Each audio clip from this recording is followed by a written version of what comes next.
All right, everybody. Welcome to our YouTube live stream. Right now, we're just in a kind of a holding pattern. It's 4:58, but we started the live stream just so you can see it on our YouTube channel. All right, everybody. Welcome to our YouTube live stream. You can hear it. Okay. I'm Dr. Brown, Superintendent of Schools, and with me today is Mr. Lehue. How are you doing, Mr. Lehue? I'm doing great. Good to have everybody on that's been able to watch us tonight. Thank you. Yeah. So let's just give it like another minute or so, and we'll see. Our moderator is going to kind of keep track and see how many people are kind of popping in. I actually shut my YouTube right off because the one thing that maybe viewers don't know is that when we broadcast like this, there's a 20-second delay. So if you're trying to talk and then hear your own voice 20 seconds later and keep having thoughts ahead of that, it doesn't work too well when you're old like me. More voices in your head. That's right. Yeah. Yeah. So it says we're live on YouTube right now. And like I said, sometimes it just takes a couple of minutes for people to be able to see what comes up. Our moderator is looking at me now, trying to find it on the live stream. So hopefully she's able to.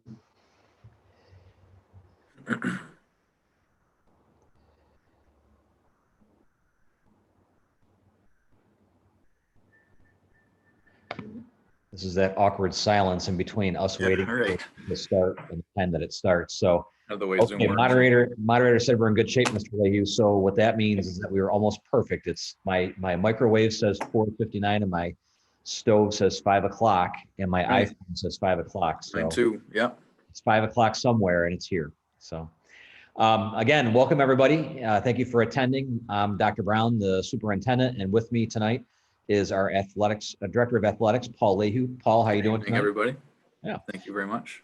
So what we want to do is take you through a presentation that we've created so that you know every single thing that we know about fall sports from a student athlete point of view, from a parent point of view, from a general spectator point of view, and then we want to be able to answer any of your questions. So if this is the first YouTube live stream that you've been on, there's actually a chat feature that's on there, and our moderator will actually put a little message in there so you can see where you need to type if you want to ask a question. And please feel free to do so. And as those questions come up, Mr. Lehue or I will be able to answer them.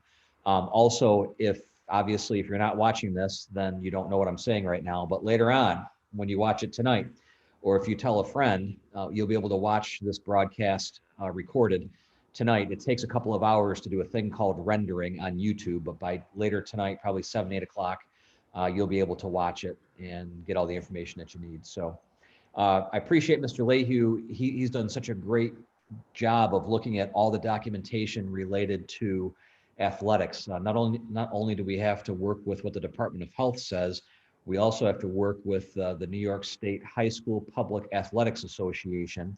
We have to take those two groups of regulations and then apply everything that has to do with Marcus Whitman. So for us, we have to take a look at our own code of conduct. We have to look at our transportation. We have to look at our facilities. We have to talk to Mr. Blankenberg, our director of buildings and grounds, because he plays a big role in all this. So we kind of put it all in a big soup and stirred it. And now tonight, what we're going to show you is the result of that, with sports being able to start on September 21st, varsity sports, I should say. So what I'm going to do here is, hopefully without delay, I'm going to share my screen. And Mr. Lehue, you can see that okay? I can, yep. All right, I'm going to put us into presentation mode here. All right. Hold on a second, somehow. Oh yeah, present my. Okay, yep, so we're calling this official town hall meeting because we want you to be active participants in this. So if you do have questions, please don't hesitate to ask them by using the chat feature, okay? So our objectives today are to kind of go over the New York State Department of Health guidelines for athletics, and then also take a real look at fall sports at Whitman, and then take your questions via the chat feature. So as of right now, we have the fall sports of cross country, girls tennis, girls swimming, girls soccer, and boys soccer. And these are the varsity sports that we have available right now. We'll talk about modified in a little bit. For our fall season, we don't have any JV sports. So for the purposes of this presentation, we're talking about modified and varsity, but the sports you're seeing right here are the varsity sports, and they can officially begin practice on September 21st. Mr. Leahy, anything else to add there? Yeah, I would just add that most families that have kids interested in sports, they have registered already through Family ID. I did a robocall maybe a week or 10 days ago just to let you know once we had the guidance that we could start on the September 21st. So if you haven't already, you can get to the registration through our website and under the athletics tab for Family ID. So please do so. So you're registered to play, and then a physical is good if it's within the last 2 years. So I'll just throw that in there right now. So yeah, no, I think it's an important point about the physicals, because I know some people are afraid to go to the doctor and all of that for the purposes of sports. If you have a physical that's within 2 years, you can use that for the fall sports campaign. That's a great point that you have there. Our next slide is, so instead of being called Spring 2 or Sports from the Fall, they came up with the exciting title of Fall 2 Sports. So what that means for us is that football, which is normally played in the fall, and then also cheerleading, competition cheer specifically, that's also in the fall, will now take place in the spring. And I think the point of that, and Mr. Leahy, correct me if I'm wrong, the point of moving them is with the hopes that we'll be able to have a higher level of contact, and especially with football, but also with competition cheer. If you've ever seen that, there are pyramids and all kinds of things that they do. And I think they want to hold out hope that we'll be able to do those things in the spring, correct? yeah, so these are both labeled as high-risk sports by Department of Health, and that was the piece that really led to the debate and moving them into this Fall 2 sports section of the calendar. So that March 1st date will be for these two sports, and these will be the only two sports happening for that stretch. There may be a slight overlap from winter, depending on if we have some teams that go deep into the winter seasons. And then there will be a slight overlap when Fall 2 sports ends and when the spring sports begin. So they've delayed the start of spring sports to make room for this Fall 2 sports season.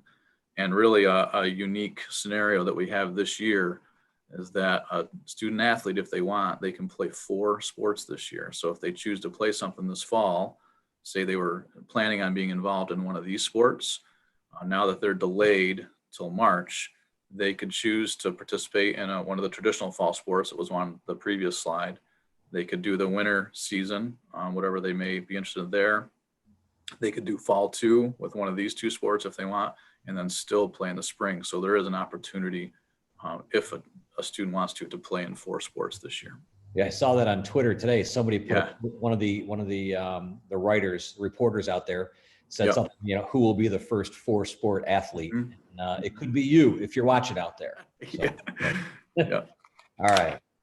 So let's talk about some of the Department of Health guidelines. And, I will say this, our school district encompasses Yates and Ontario counties. We've worked incredibly closely and well with both departments of health. The Mary Beer from the Ontario Department of Health is probably the person I've been in most contact with, but it doesn't mean that we haven't been in contact with anybody else. But anytime we've had a question or a concern or needed a clarification, they're right there to help us. So as of today, the New York State Department of Health guidelines, we have to have proper distancing of 6 feet, face coverings in use when less than 6 feet, which is essentially what our students are facing right now when they're in school, and they're doing a phenomenal job of it right now. But now we're kind of transitioning it over to athletics for our parents, for our players, and for our coaches. And then they also have to wash hands and sanitize, and they have to do the same daily screenings that you do now before you send your children to school or before adults report to work. Mr. Leahy, how about this slide? Yeah, so each of these elements, again, we're sort of getting used to them in our daily practice. So as far as it goes for the students participating in the sports, there is language. I'm looking at the second bullet, and this has become one of kind of a hot debate regarding the face coverings. And the expectation coming from our state athletic association is in competition. So for those sports, when you are on the field playing or on the tennis court, whatever, the language that has been used in the Department of Health guidelines and NISFA guidelines are the athletes are required to wear the masks until it can no longer be tolerated. And that's the language we'll be using from myself to the coaches to the student athletes. Swimming is unique. There's a piece there. Obviously, you're not wearing a mask in the pool. And we're talking about, what's reasonable for when you get out of the pool and your face is wet, of putting the mask back on. But ultimately, within that 6 feet range, the mask is expected to be worn until it can no longer be tolerated. So there's it's just interesting language that was emphasized a number of times through our state meeting. Yeah, it's pretty important too. We have 21 people watching right now, and I'm sure we'll have people that'll go back and watch the recording. Great. Yeah. It's so if you end up being at a contest this fall and you see a few students that are participating maybe in soccer and they're running and they're wearing a mask, and you see 3 more that aren't, that wasn't something that the coaches said to them. As a school district, we're going to be encouraging the use of masks, but we also have to understand it's the athlete's choice. So it's the student athlete's choice when they're participating, not on the sideline, but when they're actually in play, Right. to wear or not wear that mask. So that may look a little confusing at first for parents, because they may say, hey, wait a minute, does this school have an advantage over another? And really all the schools are getting together right now. We have a meeting again on Friday about it. We're all going to try to be unified on this approach. But so if you do see differences, it's going to come down right to what the student athlete has chosen to do based on their exertion level and how they feel in whatever sport they're in, of course, except for swimming. And Dr. Brown, you raise a good point. That's on the field of play or whatever the competitive court is in that situation. When the kids are on the sidelines, the expectation is that masks are on, distancing is kept at 6 feet as much as possible. So still those guidelines will need to be fulfilled when kids are not involved in competition as well. Yeah, that's a good point. And then also, Mr. Blankenberg is going to be putting, we have hand washing stations and all those kinds of things around. And then the daily screenings will be an important part of what we do as well. We will, in all likelihood, have the coaches taking players' temperatures before they're able to practice or compete, even though they might have had that done at home. Excuse me. Yeah, and we'll get into a little deeper with our situation, because we know that some kids are in a remote or hybrid model. We will have a survey of the kids to make sure that kind of, again, the same thing that they're doing before they come to school. Probably many people are doing with their employer, that they basically have to validate that they haven't had that connection with COVID in the last 14 days. Right. And I think, Mr. Leahy, you brought up a great point that maybe you and I we've been involved in it for so long. We didn't think about it might be a shock or a different thing for other people who haven't seen this. When it comes to athletics, if somebody is fully remote, they are still entitled to participate in athletics. And I think that's, under regular condition, non-COVID regular conditions, I'm not sure that would be the case. But in this case, the New York State Department of Education has said that whether you're a remote learner, a hybrid learner, or an everyday in-person learner, you have the same access to athletics that everybody else does. So that might be an important point that the people watching didn't know, leading up to this. So let me go to the next slide here. So a couple other things here, student athletes are responsible for their own supplies. Now, does that mean that if there are things that the district used to provide an athlete, does that mean we're not going to provide those things? No, it doesn't mean that, but it means that they're going to be responsible for their own space. Mr. Leahy talked about when we're on the sideline, everybody has to be socially distanced. Well, they're going to have a space for their bag, for their water bottle that has a name on it, all of that. And so those are things that Mr. Blankenberg and Mr. Leahy will be working on. One of the important parts that we got from the Department of Health was to make sure that workout clothing gets washed ASAP after use.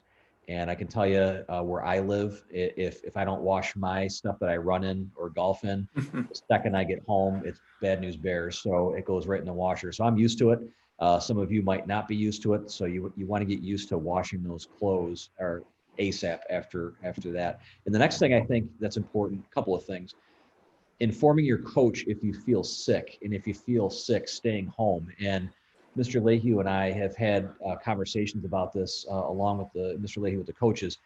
This is going to be a different kind of year. There will be times where a student athlete will not participate because they don't feel well. It doesn't mean they're going to be, quote, penalized or anything when they return. These are very different times. The same thing applies. We're going to talk about transportation a little bit later. Someone can't get to a practice or something like that, you know, and they've made an attempt, but they just can't make it happen. They're not going to be penalized when they come to practice or that game the next day. Mr. Lehue, what else about that should people know? Yeah, I just kind of echo that last piece you said. It is that we're just in different times right now, and I have talked to the coaches. I actually have a meeting with them tomorrow through Zoom. Also Thursday, a meeting with my fellow ADs in the league and area, and that's a piece that I think is pretty consistent of making sure that, I mean, we've tried so hard to get kids back in school. Now we're getting sports going. I mean, hopefully making some progress towards some level of normalcy. And I think that piece of not giving any sense that there is a penalty if you miss, and transportation, we'll talk some more details on another slide here in a minute. But also recognizing that piece is so important. If you are sick or feel sick and or one of those symptoms that, like, we don't have it in our slideshow tonight, but those symptoms that we've heard since March, that could be a signal that there's a possibility of COVID, that we really acknowledge that and stay away for the health of that individual who may be experiencing it, but also for the health of the greater organization, the team, the school, the community, that type of thing. I mean, we've seen all the kind of challenging stories. So we're really just trying to protect our health from the smallest level to the biggest level. And it's important to note too, we do talk to colleges and we do talk to coaches for recruiting and all that kind of thing. And they understand what COVID's happening at colleges, just like it's happening in high school. So don't think that because your kid might have to miss 2 weeks of competition, that they're going to miss an opportunity to maybe participate in a sport in college. Everybody understands what's going on right now. These are just different times. And I can't stress that enough. Just, if your child is fortunate enough to be able to play and stays healthy and all of that, that's fantastic. We should just be enjoying the time that we have. I did not expect to be able to even have fall sports. Yeah. So I think the fact that we're able to have it, I think we just all need to kind of step back and smell the roses a little bit and just enjoy that time, because we don't know when it might be taken from us and we have to go back home and be remote and everything else. And hopefully it doesn't happen, but that's always in the back of our mind. So it is a different year. Other things to know: coaches and team personnel are going to follow all of the same guidelines. Mr. Lehue and I look at our coaches and team personnel as our role models. We also look to our officials to be role models as well. Anybody who's on the sidelines, anybody who's doing the clocks, anybody who's doing anything that's an adult related to a contest, we look at as a role model, and we're going to be expecting them to follow all the same guidelines that the students do. And we would ask our spectators to do the exact same thing. We're going to talk about how many spectators can be at contests and all of that. But when you're there, we would also ask you to be good role models. We don't want to ruin an opportunity for our student athletes. Masks, again, are going to be important, the 6 feet whenever possible, and the washing or sanitizing. This slide right here is probably going to be a punch in the gut to larger families who maybe are used to 6 or 8 family members attending a soccer game. Unfortunately, contests at this point are not open to the public. And that's because the regulations that we've received are telling us that we can only allow 2 spectators per athlete at contests. And what we're going to do for our facilities is we're going to mark off some areas on our soccer fields. Mr. Lehue could talk about tennis and swim a little bit. Swim is going to be a little tricky. I'll tell you that right up front, because it's an indoor activity, and bleacher space is going to be at a premium. But this is the slide, I think, that might make some people think. We have no control over this, but this is one of those pieces. We are trying to figure out how we can live stream as many contests as we can, so that if there's a grandma or grandpa who's always been at every game and and maybe can't get to these because we're allowing 2 spectators and mom and dad want to go. We want to give people an opportunity to be able to watch their, their niece, nephew, cousin, granddaughter, grandson play. And Mr. Leahy, what else should people know about this slide? Well, I agree with you that this was a tough one to take when we first read the guidance, just because we know athletics really are a community-based activity. We love seeing our kids participate in our, so that is a tough one. For tennis, I'll go through each sport quickly. For tennis, typically we have fans bring their own fold-out chairs, and we sit on the one side of the tennis court, the grass side, on a little bit of a slope, and fold their chairs out and watch. And often I think we're almost following some of the guidance without knowing it. And family members will sit and watch their daughter, in this case for girls tennis in the fall, compete. So it'll just be being conscious of that 6 feet distance, the mask being on, and it will have to be that 2 spectators allowed per athlete on the tennis team. Soccer is a little unique. We have the opportunity this year to get on that new beautiful soccer field that we have for varsity. However, the challenge is around the soccer field is an area that's still going to be receiving some work on it, so we can't walk on it. So for soccer, the viewing area is going to be up at the parking lot level near the concession stand. There is a sidewalk area up there if you haven't been able to see it just yet. But that'll be the area that you can sort of sit above the stadium to watch soccer. But up there, again, we'll be asking for that 6 feet distance, the masks being worn, and still the 2 spectators. Cross country is a little unique because the crowd typically follows the race or finds the best viewing areas. We'll still have to abide by the 2 spectators, but again, be conscious of the distancing. And then swimming, really, as Dr. Brown mentioned, that's going to be the trickiest one because it's an indoor space. We have limited bleacher capacity. Actually, Ms. Taft, Mr. Blankenberg, and I, we still have yet to go down to the bleachers, and we really want to measure out exactly what we can do to what our maximum capacity would be, and mark spaces that would be acceptable 6 feet away, and allowing those 2 spectators per athlete. That one might be the toughest to deal with because it's a confined space, and depending on what our numbers are for the home and away teams, to manage that well. And the piece for streaming, I mean, we have technology these days that you could watch the game from anywhere in the world. So we're working on some plans to stream contests. So if have the 2 people that are at the game for your son or daughter, but the rest of the family wants to watch it, we're ideally going to have a means that you could watch it from the comfort of your living room as well. Yeah, so a couple of things that the superintendents are pushing for, and I know I am as hard as I can, is on the 2 spectators piece. In my brain, I'm thinking about, we're at a soccer game, something for the outdoor sports. We're at a soccer game, we're at a tennis match, being able to draw maybe a large circle. And if a family's got 4 and they live together, why can't they be within the circle? That's one of the things that we're talking to some of the Department of Health officials about as well. Because if you think about it, right now in New York State, even for indoor, it's the rule is 50% capacity. Right. And so if you take something that might hold 500 people on the inside, 50% capacity is 250. But if you can only allow 2 spectators, you're never going to reach that 50% because you don't have 100 people on a sports team. So we're lobbying as best we can, but we also understand we don't want to screw anything up as a group. We want to make sure students get an opportunity to perform and do some of the things that they've dreamed of doing. I'm going to go to the next slide here. This one is pretty interesting, I think, as well. So fall sports do begin on September 21st. And then this is an interesting one, October 12th. So we're going to have practices from September 21st. When we get to October 12th, what's called the 7-day rule is going to be waived. And during non-COVID, you can't practice 7 days in a row. It's not allowed.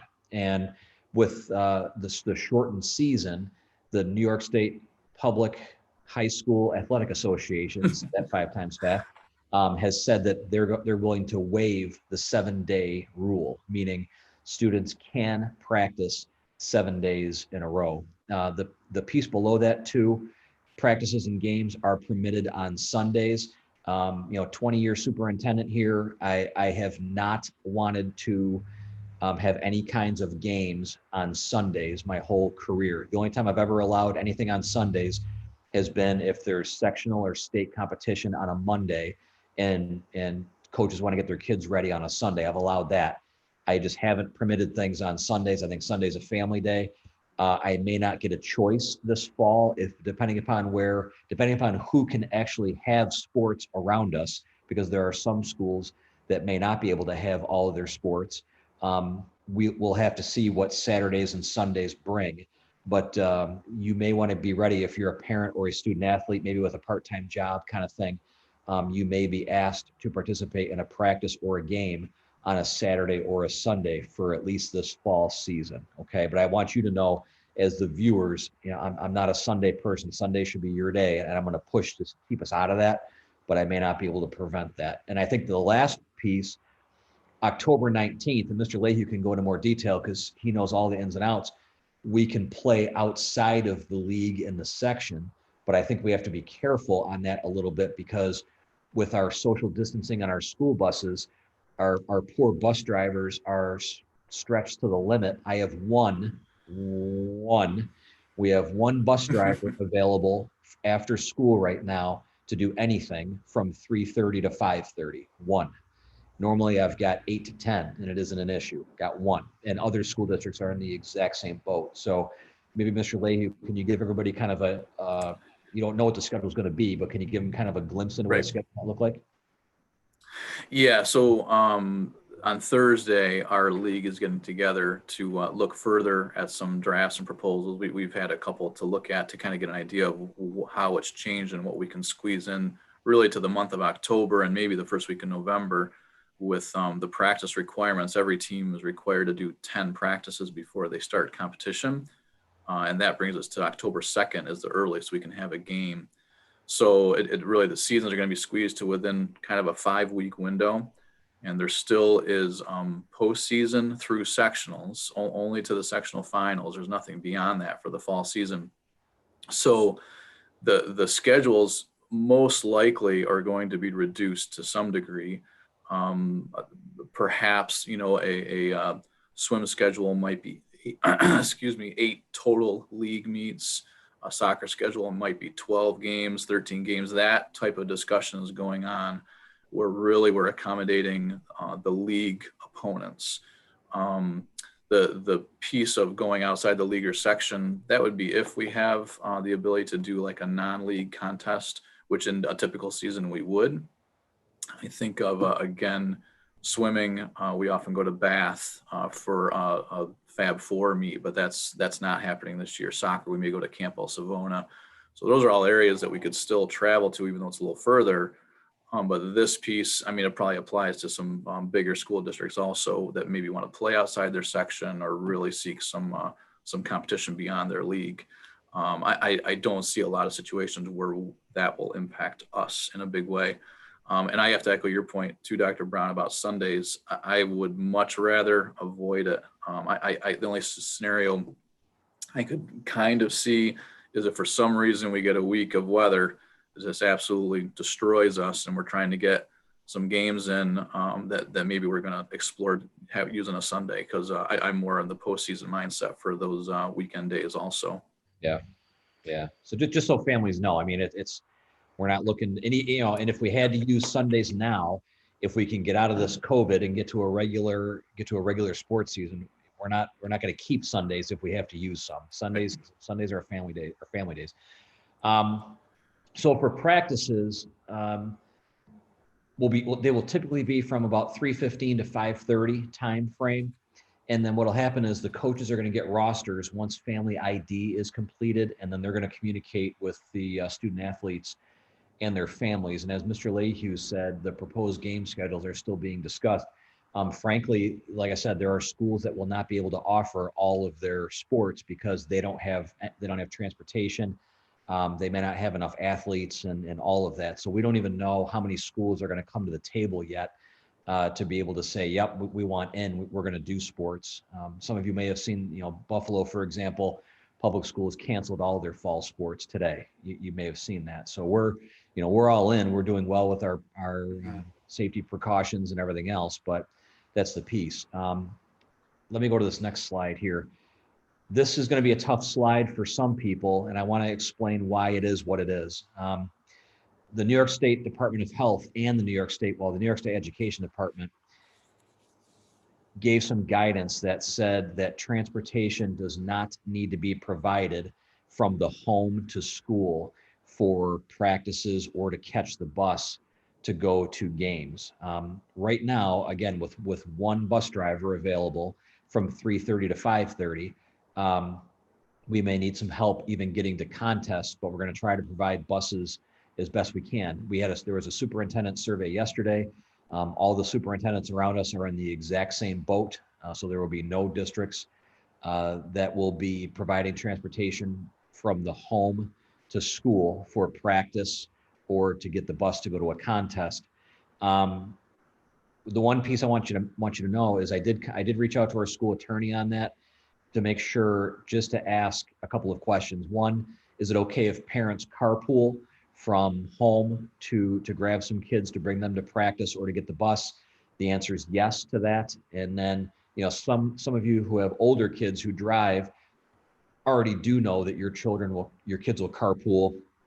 They go home after school, they get a snack, they pick up their friends, they come back for practice. That's legal and allowed. So what we might be doing is, once we get into the seasons and figure out how many sports we have and where we're going, we may be asking you as parents to maybe help us out getting to and from some of the games. But we're going to try to provide buses to the actual contests as best we can, but we may need some help. But we definitely can't provide buses from home to school for practices. And then the second thing is, because our staffing is spread so thin because of the social distancing in classrooms, we're going to be asking that our virtual day and full remote students arrive right at the start of practice. For student athletes who are at school on a particular day, we're going to begin a 10th period for athletes only right now, beginning on Monday, so they'll have a place to go before that practice begins. We will have a regular 10th period for everybody, probably in about a week after that, but we're trying to find some staffing to be able to help with that. So right now, we can offer the 10th period for athletes, and the reason why we can do that is because they're not going to be taking the school bus home on a late run. I wouldn't have anybody to take them home if that was the case. So that's why we need our virtual and full remote students to arrive at the start of practice. We don't have the space to have our students who are here and virtual day and remote students in the same place in a 10th period right now. And so just that last thing that we put in there, if school transportation is not available, you are allowed to drive or carpool, not only to away contests, but to our practices as well. And the coaches and Mr. Lehue, as we get more detail, like we said, Mr. Lehue has a meeting on Thursday. I have a meeting on Friday. This stuff will unfold as we get closer. And hopefully, we just hired 2 more bus drivers at our board meeting last night. That'll help a little. But like I said, with social distancing, every school is in a jam when it comes to transportation. Mr. Lehue, did I miss anything there? No. Okay. Great summary. All set. Yep. So this also, for our seniors and for homecoming, this is also important for our student athletes, because we don't know what we don't know about COVID or what the fall and winter and spring are gonna bring. We are going to recognize our seniors for fall sports at the first home contest. So I know that's way different. It's usually the last home game and all of that. But if, as we saw what happened in the spring when our spring athletes didn't get a season, we want to make sure that at least they get some season, which it looks like they're going to. And then secondly, we want them to be recognized. So we're going to recognize our seniors at our first home contest. We'll get the word out as those contests come up so you don't miss them, but we want you to know that's definitely different. And then the second thing is we're going to move our actual homecoming to the spring. And Mr. Lehue, I think, did a great job today. We had a planning meeting today. He did a great job of indicating that I don't want you to think that we're tying homecoming to football.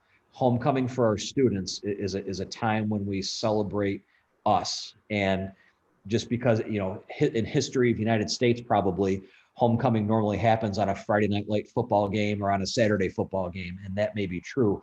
But in these times, when we were talking to Miss Taft as well, there's a lot of spirit weeks that we're going to be doing, and a lot of other things. But really, the class competitions that happen leading up to homecoming are the things that we hear from the students they most enjoy, and we want to give some time to hopefully be able to do that. And then we'll have our homecoming in the spring in some way, shape, or form, including the bonfire. And we're looking forward to bringing the bonfire back. We weren't able to have that last year, but we'll have that in the spring. Mr. Leahy's been here a lot longer than me, so he could probably shed maybe some more color on what I just said.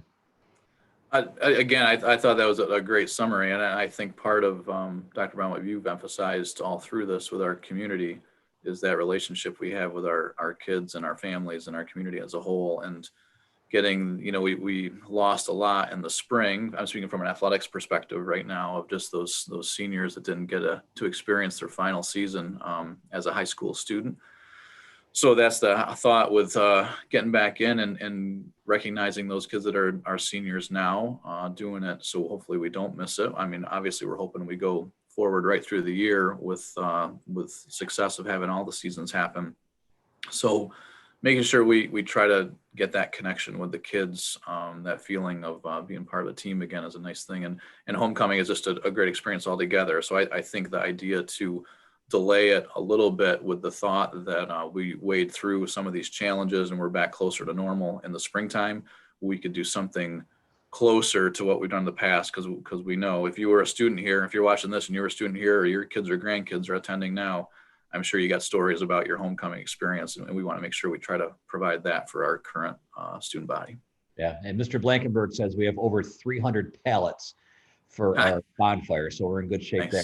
And then when we do our food links, we always save the pallets and add it to the pile, so that'll be a fun one. So Dr. Brown, before you click to the next slide, what are your thoughts on what we should discuss modified? A piece that we haven't touched on, we've really been talking about varsity sports across the way.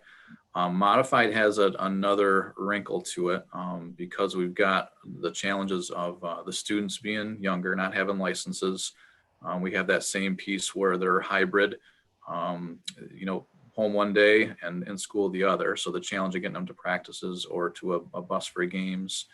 And really we're struggling as a league right now to be able to find the ways to pull it off with the number of drivers to get to contests and things like that.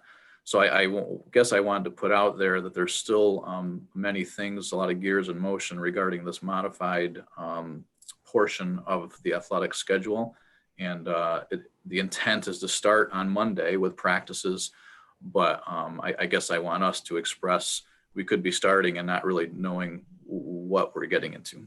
Yeah, that's the thing. My superintendent colleagues, we express that it's I think we're going to be fortunate. When I say we, I mean the league. I think we're going to be fortunate to launch varsity sports successfully. And I think, we're a school district that doesn't have JV sports in the fall, but many schools do. They're wrestling with whether they can offer JV. The answer is probably not in most cases. But the modified piece is something that's on the minds of superintendents and athletic directors. We want to be able to give the experience to the kids. And but the difficulty we have, there are just some things that we can't control that may really put a wrinkle in things. So I would say for right now, if you're a modified student athlete watching this, or if you're a parent of a modified athlete, let's keep our fingers crossed, but also have the understanding that, there could come a time where we're not able to do the modified experience the way that you've been used to for at least the fall. And then we'll, in the wintertime brings its own challenges. We're indoors, and that creates another set of hurdles for every sport, including practice space, distancing for that, and all of that. So I think for right now, we're going to focus on fall, but so for our modified people out there, we're going to try to do all of us are going to try to do as best we can to get you some type of modified experience. But if we can't, it's not for lack of trying. And so we would just want you to hang on, keep your fingers crossed, and we'll see what we can come up with. Yeah. So, I always say thank you for your support. I can't thank you enough. Been in several school districts over my career, and just I just absolutely love this community and everything about it. And, you know, I've gotten a chance to get to know everybody so quickly because of this. It's one of the positives that's come out of this. We're in this together. I think with this sports season, we're going to have to be in this together and work together for carpooling and transportation and, you know, making sure that we're using the right distancing when we're at contests and all of that. And we'll, you know, we'll go from there. And as Mr. Lehue said, you know, I think earlier, things change by the day. And so the information that you're getting tonight is information that we have as of right now. And what we'll do is as we have meetings is we'll communicate with you. Okay. We'll make sure that we're very transparent and quick with that communication so that you can make decisions at home for you and your family and all of that. So we have I think we've got 34 people watching still, I think. Great. And what you can do, and our moderator, maybe we'll put another just text in the chat box so you can see where your questions might go. And then we'll hang on. There's an interesting 20-second delay between Zoom, which is what Mr. Lehue and I are using, and then you seeing it on YouTube. So if you've got a question, we'll hang on for just a couple of minutes and see if anybody wants to ask anything that we can answer. Mr. Lehue, anything that you think we might have missed? I mean, I'm excited because, you know, you've done a great job with uniform replacements.